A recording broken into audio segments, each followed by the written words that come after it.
January 28th, 2024. The Overwatch community is on a literal fire as the biggest patch note leak has just occurred. The leaker goes by the name of Rupel, who is a former pro player for the Florida Mayhem. He managed to leak the patch notes live on his live stream. Now, the biggest questions are they real, and is Rupel done for? Now, to answer the second question, assuming they are real due to past game leakers, Rupel would most certainly face legal repercussions. What he faces is completely up for speculation and ultimately up to the court. The odds of the leaks being real are pretty high in my opinion for a couple reasons. One reason is that Season 9 was already supposed to have some sort of MMR reset. This was supposed to be bigger than anything we had gotten before. And considering that this patch essentially makes Overwatch 3, this kind of adds up.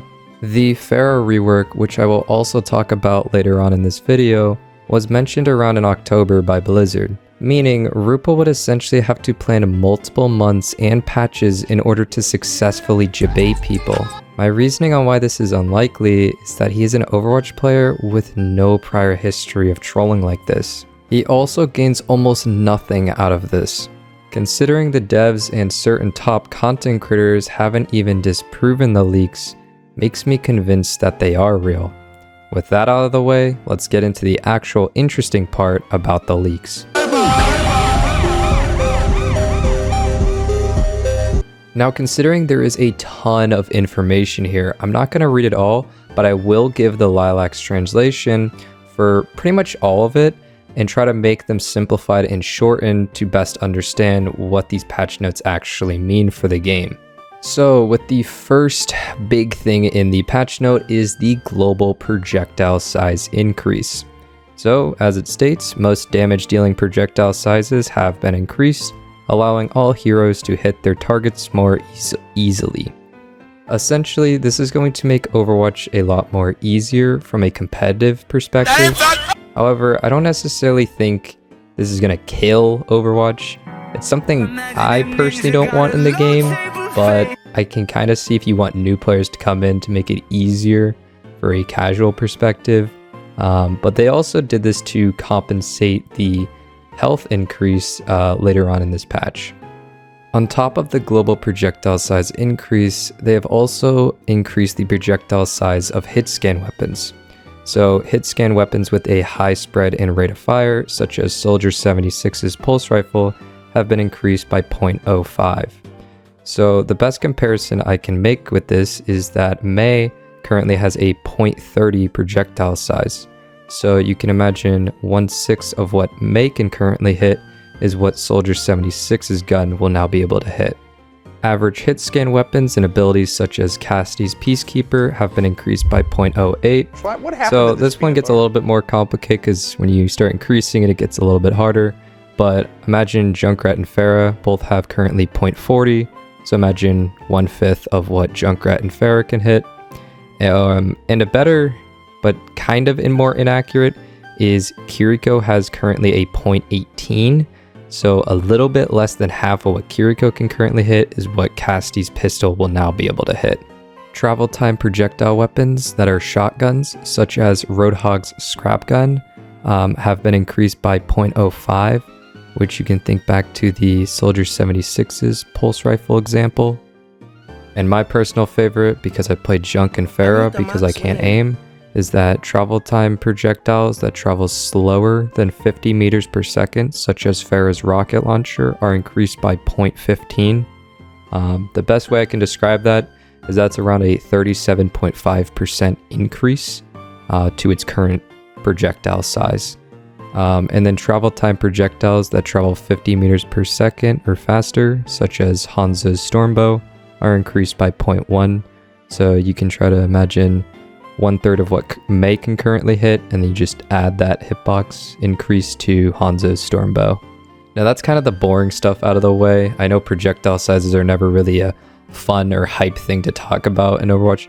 However, I do think it's pretty important to understand it from like a high level perspective, because you can use it to your advantage and use it against opponents if you understand like the numbers and stuff with them. Other hero abilities and melees apparently are going to be affected by the projectile size, so we'll see how that plays out. They don't give us current numbers, but imagine they increase somewhat to what the current weapons increase, I guess. So we'll see how it plays out. So probably the most important change that is happening to Overwatch in Season 9 is that hero health pool is being significantly increased. So they say it's around 15% to 20%, but I don't really feel like that number, I don't know where they're getting that from. But the best way I describe it is that tanks are getting around 75 to 100 more HP depending on the tank, and damage and support is getting around plus 50.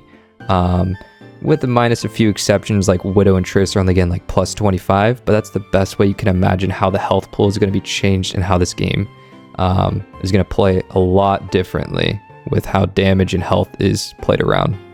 On top of that global hero health pool increase, this is where it starts getting a little bit crazy, is now that all heroes now regenerate 20 health points per second after 5 seconds of not taking damage.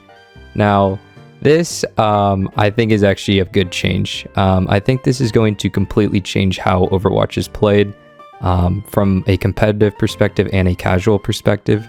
Will this completely kill the game? We don't know. Will this completely save the game? We don't know. We can say this is terrible on paper or this is great on paper. We really have to wait till this plays out. And this change we know is 100% going to make it into the game, even if these leaks are fake. We don't know the numbers. If this leak is right, then these numbers are correct. The thing is that gets me a little worried with these numbers is I'm like imagining characters like Mei with Wall and Ice Cube, if like that also procs healing passive. So I feel like Mei might actually have a potential and pretty decent in high level play.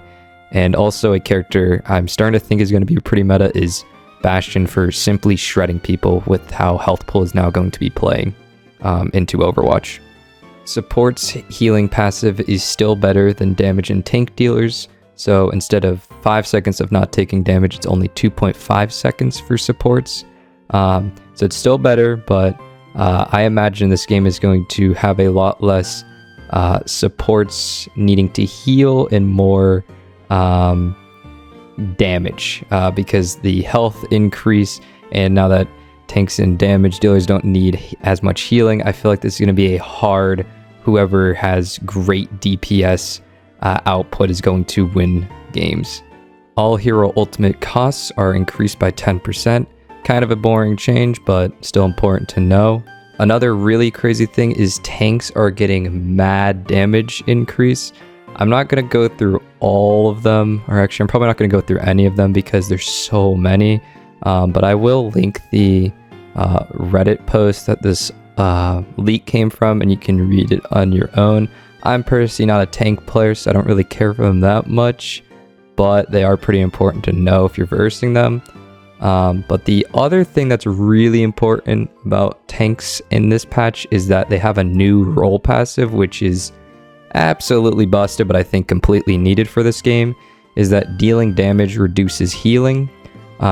We don't know exactly the numbers because it's blocked by the webcam that Rupal was streaming with, like the position of it. But I imagine it is a better number than what it used to be in the beta. So more in the alpha. So in the alpha, it used to be like a flat 50%, I believe. The reason this was completely broken is a character like D.Va could just tag you once and now you have 50% less healing, right?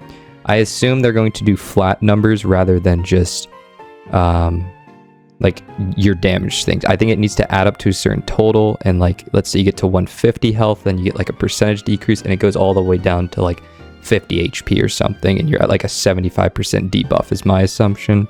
But I don't know. Blizzard could completely screw this up and make it absolutely broken. We'll see.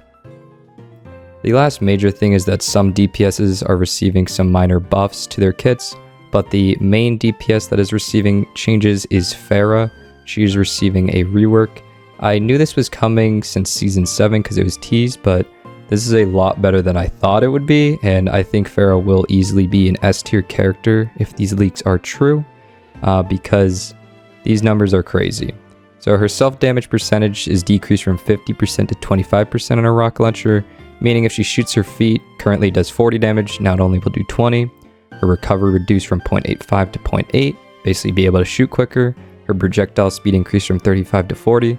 Her bullets go faster, right?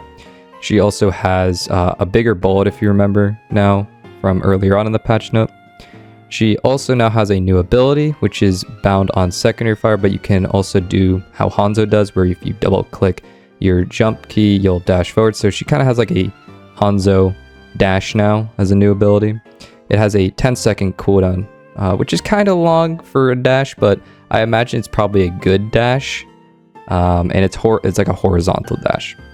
Her jump jets are 20% weaker, which I think is the only way you can imagine that is if you play Pharah, is if you can do a super jump, just imagine 20% less height you would get. That's the best way I can imagine how it would look. And its cooldown is increased from 10 to 14 seconds, which is quite a lot. And it only gives you 50% of your fuel back, which is a nerf because you could get around 75 to 80% of your fuel back if you didn't use your fuel at all while letting it refuel in the air.